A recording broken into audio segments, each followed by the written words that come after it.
Imagine you're running a successful Scottish clothing brand. You want to expand globally.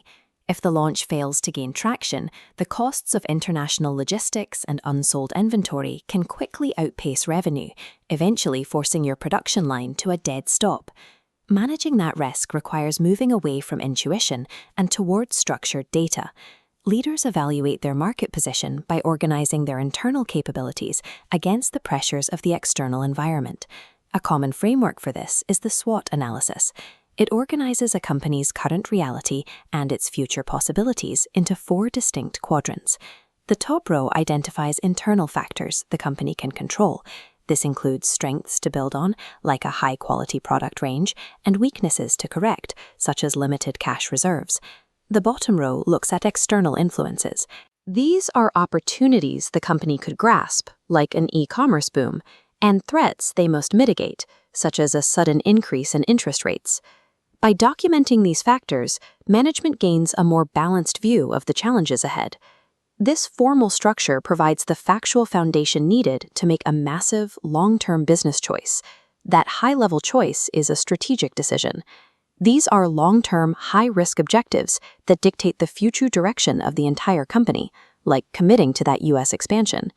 Because of the significant financial implications, these choices are made by senior figures, the owners, the chief executive, or the board of directors. Strategic decisions define what the organization wants to achieve over the next 5 years.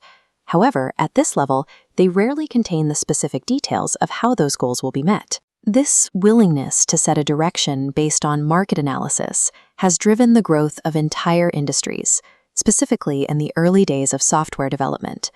While working for IBM, Bill Gates analyzed the shifting market and identified a massive opportunity for independent software. He made the strategic decision to leave a stable role and form Microsoft. Senior management sets the ultimate destination, but reaching that goal requires cascading the responsibility down to the next level of the hierarchy. This is where tactical decisions come in. These are medium-term choices made by middle managers, designed to break the broad strategy down into actionable steps. If the strategy is expansion, the tactics might involve launching a new product line to target a specific market segment, or finding cheaper suppliers to lower production costs. The challenge for the middle manager is implementation. They have to organize their resources and ensure their teams are actually executing these tactics. To manage this, many use the POCCCDM framework. Developed by Henry Fayol, it breaks the manager's role into 7 specific functions for day-to-day execution. It begins with planning the aims, organizing resources like finance and staff, and then commanding the team by issuing clear instructions.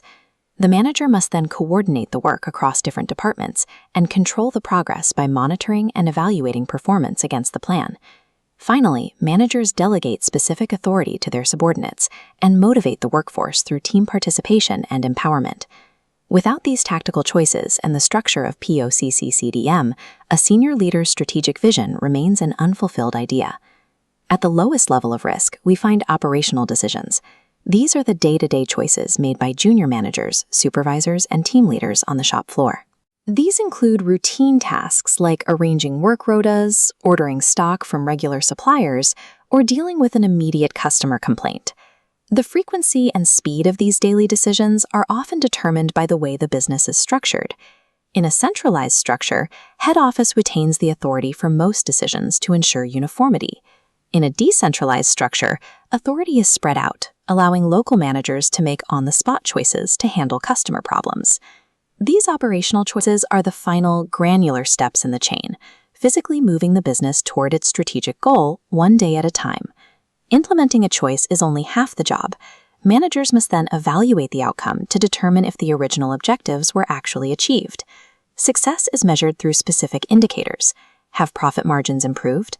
Has productivity increased? Or has staff morale dropped because of the change?